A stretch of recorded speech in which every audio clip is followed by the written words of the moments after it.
الذي وفقنا للشركة في هذه الحفلة والصلاة والسلام على محمد بن عبد الله. أما بعد فأعوذ بالله من الشيطان الرجيم. بسم الله الرحمن الرحيم. يا أيها الذين آمنوا لا تتخذوا اليهود والنصارى أولياء بعضهم أولياء بعض.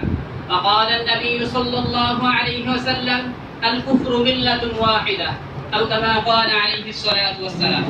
ঐতিহ্যবাহী দ্বীনি বিদ্যাপীঠ জামিয়া মদিনাতুল উলুম মাদ্রাসার আল মদিনা ছাত্র কাফেলা কর্তৃক আয়োজিত আজকের সেমিনারে স্বনামধন্য সভাপতি সাহেব ও বিজ্ঞ বিচারক ও সুদক্ষ পরিচালক ও আমার সামনে বসা বাংলার দূর দূরান্ত হতে এলএম বিভাষক ছাত্র ভাইরা, আমার পক্ষ থেকে সবাইকে জানাই মৌমল লাল গোলাপের শুভেচ্ছা অভিনন্দন।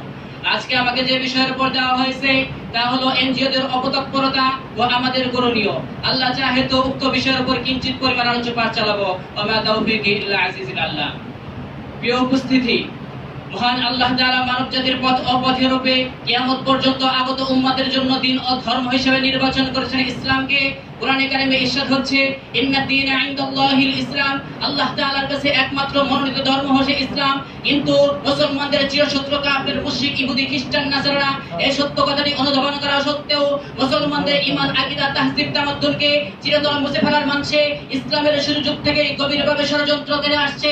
আর তাদের ষড়যন্ত্রের অন্যতম একটি ষড়যন্ত্র হলো এনজিওদের তৎপরতা। তাই আল্লাহ তাআলা মুসলিম উম্মাহকে সতর্ক করার জন্য বলেন ইয়া আইয়ুহাল্লাযীনা আমানু লা তাত্তাখিযুল ইয়াহুদা ওয়ান নাসারা আউলিয়া বা'দুকুম আউলিয়া বা'দ। আল্লাহ তাআলা আয়াতের মধ্যে বলেন, হে ঈমানদারগণ, তোমরা ইহুদি খ্রিস্টানদেরকে বন্ধুত্বরূপে গ্রহণ করো না, কারণ তারা একে অপরের বন্ধু। সম্মানিত হাজিরিন, চলুন আমরা এবার এনজিওদের পরিচয় সম্পর্কে জেনে নেই। এই এনজিও শব্দটি ইংরেজি নন গভর্নমেন্ট অর্গানাইজেশনের সংক্ষিপ্ত রূপ। আবিধানিক অর্থে বেসরকারি সংস্থাগুলোকে এনজিও বলা হয়। পারিভাষিক অর্থে মুনাফার উদ্দেশ্যে নয় এমন সেবামূলক সংস্থাগুলোকে এনজিও বলা হয়। এখানে আমার আলোচনার উদ্দেশ্য এমন সব দেশি বিদেশি এনজিও নিয়ে যারা সেবার আড়ালে দেশ, জাতি ও ধর্মের বিরুদ্ধে অপতৎপরতায় লিপ্ত। সম্মানিত হাজিরিন, বাংলাদেশে এনজিওদের আগমন ও তার পটভূমি 60-এর দশকে ছিল। 60-এর দশকে জনকল্যাণমুখী প্রতিষ্ঠান, 70-এর দশকে আগমন করে এনজিওরা। 70-এর জনশেষ এবং 71-এর দীর্ঘ 9 মাস যুদ্ধের পর স্বাধীন হয় আমার প্রাণপ্রিয় মাতৃভূমি বাংলাদেশ। যুদ্ধ বিধ্বস্ত দেশে তখন দেখা যায় অন্য বস্ত্রের চরম সংকট। তখন এমন সুবর্ণ সুযোগকে কাজে লাগাতে সুদূর প্রদেশ থেকে সেবার মুখোশ পরে শত শত এনজিও সংস্থাগুলো আমার দেশে আগমন করেন। সম্মানিত হাজির, বিশেষ করে 1972 সালে দেশের ভেঙে যাওয়া সবকিছুকে পুনর্বাসিত করার স্বার্থে 2 বছরের জন্য আমার বাংলাদেশে এনজিওদের শত শত প্রতিষ্ঠান আগমন করেন। এমনভাবে 1988 সালে এনজিওদের তৎপরতা আরো ব্যাপকভাবে বৃদ্ধি পায়। সম্মানিত হাজিরিন, বাংলাদেশের মধ্যে প্রায় নামে বেনামে 6000 এনজিও সংস্থা রয়েছে। প্রায় বাংলাদেশের প্রতি থানার মধ্যে 4টি করে এনজিও সংস্থা রয়েছে এবং বাংলাদেশের মন্ত্রণালয়ের মধ্যে 20 থেকে 30,000 এনজিও সংস্থা আবেদন করেছে। বাংলাদেশের 1.18 বর্গ মাইলের মধ্যে একটি এনজিও সংস্থাগুলো কাজ করে যাচ্ছে। সম্মানিত হাজিরিন, এনজিওকে স্বাভাবিকভাবে 3 ভাবে বিভক্ত করা যায়। 1 নম্বরে মিশনারি এনজিও, যারা সরাসরি খ্রিস্ট ধর্ম প্রচার করছে। 2 নম্বরে ওই সমস্ত এনজিও যারা সেবা এবং যারা সেবার আড়ালে পরোক্ষভাবে খ্রিস্ট ধর্ম প্রচার করছে। 3 নম্বরে সেকুলার প্রকৃতির এনজিও, যারা কোনো ধর্মের প্রচার করছে না, বরং তারা ধর্মের বিরোধিতা করছে।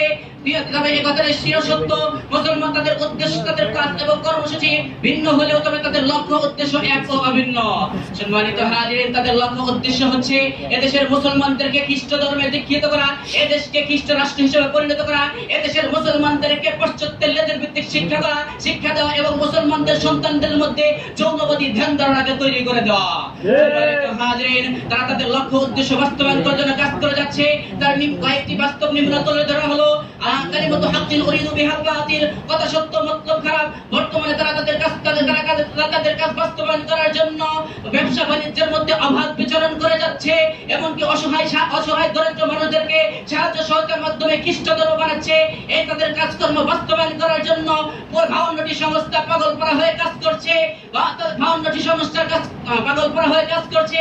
সম্মানিত হাজিরিন, তার দৃষ্টান্ত মেলে খ্রিস্টানদের জনসংখ্যা বৃদ্ধির কারণে 1939 সালে তাদের জনসংখ্যা ছিল 50,000। 1991 সালে তাদের জনসংখ্যা দাঁড়ায় 50 লক্ষে এবং 2001 সালে তাদের জনসংখ্যা দাঁড়ায় 1 কোটি। বর্তমান তাদের জনসংখ্যা আরো বৃদ্ধি পেয়েছে। তারা তাদের লক্ষ্য উদ্দেশ্য বাস্তবায়ন করে যাচ্ছে। যেমন ভাবে ইস্ট ইন্ডিয়া কোম্পানি অর্থের প্রলোভন দেখিয়ে মির্জাফর, মানিকচাঁদ, উর্মিচাঁদ এবং রাজবল্লভের মতো ঘাতকদের ক্রয় করে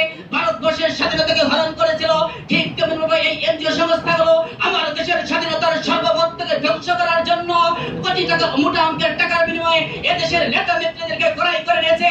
যখন এনজিওদের বিরুদ্ধে কোনো কথা বলা হয়, সর্বপ্রথম এই সমস্ত নেতা নেত্রীদের আমাদেরকে বাধা দিয়ে থাকে। ইস্ট ইন্ডিয়া কোম্পানি যখন 1803 সালে এই মুসলমানদের কাছ থেকে দিল্লি সিংহাসনকে নিয়ে যখন তারা দিল্লি সিংহাসনে সহযোগী হন, তখন ভারতবর্ষের সেনানী উলামায়ে ইকরাম ভারতবর্ষকে দারুল হরব বলে ফতোয়া দেয় এবং ভারত এবং দেশ ইংরেজ খেলাও দেশ বসাও এই স্লোগান দিয়ে যখন তারা রাজপথে নামেন, যার ফলে 1947 সালে ইংরেজরা ভারতবর্ষ থেকে পালাতে বাধ্য হয়। ঠিক তেমনিভাবে আমাদেরকেও রাজপথে নামতে হবে, এনজিওদের বিরুদ্ধে কথা বলতে হবে, যাতে করে এই এনজিও সংস্থাগুলো আমার দেশ থেকে পালাতে বাধ্য হয়। তারা মুসলিম মা বোনদেরকে শিক্ষা দিচ্ছে, তারা এই বাংলাদেশের প্রত্যন্ত অঞ্চলে শত শত এনজিও শিক্ষা প্রতিষ্ঠান খুলেছে। তারা মুসলমানদের সন্তানদের মৌল মস্তিষ্ককে ধোলাই করে দিচ্ছে, ইসলামী সংস্কৃতির বিপরীত শিক্ষা দিচ্ছে। তারা বলতেছে তারা মুসলমানদেরকে শিক্ষা দিচ্ছে সালামের পরিবর্তে গুড মর্নিং এবং খুদা হাফেজের পরিবর্তে গুড বাই ইত্যাদি শিক্ষা দিচ্ছে। মুসলিম মা বোনদেরকে শিক্ষা দিচ্ছে সন্তান একটি হলে দুইটি নয়, দুইটি হলে একটাই নয়, অথচ এই বলে হাজার হাজার সন্তানদেরকে হত্যা করছে। অথচ ইহা কোরআন হাদিসের সরাসরি বিপরীত। আল্লাহ তাআলা কোরআনের মধ্যে বলেন, ওয়ালা তাকতুলু আওলাদাকুম খাশিয়াতা ইমলাক নাহনু নারযুকুকুম ওয়া ইয়্যাকুম, আমি তোমাদেরকে রিজিক দেই, অতএব তোমরা রিজিকের ভয়ে তোমাদের সন্তানাদিদেরকে হত্যা করো না। এমন ভাবে অপর আয়াতের মধ্যে আল্লাহ তাআলা বলেন, ওয়া মিন দাব্বাতিন ফিল আরদি ইল্লা আলাল্লাহি রিজকুহা, পৃথিবীর মধ্যে যত চতুষ্পদ জীবপ্রাণী রয়েছে সমস্ত চতুষ্পদ জীবপ্রাণীর রিজিক আমি দিয়ে থাকি, অতএব তোমরা রিজিক নিয়ে তোমরা পেরেশানি হয় না, এই বলে তোমাদের সন্তানাদিদেরকে হত্যা করো না। সম্মানিত হাজিরিন, এমন ভাবে তারা আরো স্লোগান দিচ্ছে, তারা বলতেছে বৌদ্ধ করে থাকবো না, স্বামীর কথা মানবো না, অথচ যা সরাসরি কোরআন হাদিসের বিপরীত। আল্লাহ তাআলা কোরআনে কারীমের মধ্যে দ্ব্যর্থহীন ভাষায় বলেন, আর-রিজালু কাওয়ামুনা আলান নিসা, পুরুষেরা নারীদের উপর কর্তৃত্বশীল। অথচ এই সমস্ত এনজিওরা আমার মা বোনদেরকে তার কোরআন হাদিসের বিপরীত শিক্ষা দিচ্ছে, এই বলে মুসলিম মা বোনদেরকে ভ্রান্ত করেছে।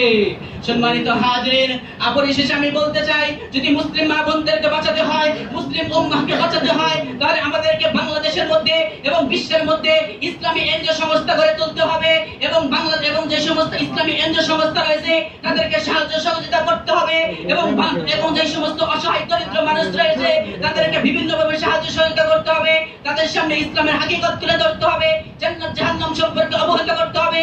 যদি আমরা এই কাজ পারি, ইনশাআল্লাহ আশা করা যায় যে আমার মুসলিম উম্মাহ এনজিওদের অপতৎপরতা থেকে বেঁচে থাকবে। এই বলে আমার বক্তব্য শেষ করছি। ওয়া আখিরু দাওয়ানা আলহামদুলিল্লাহ।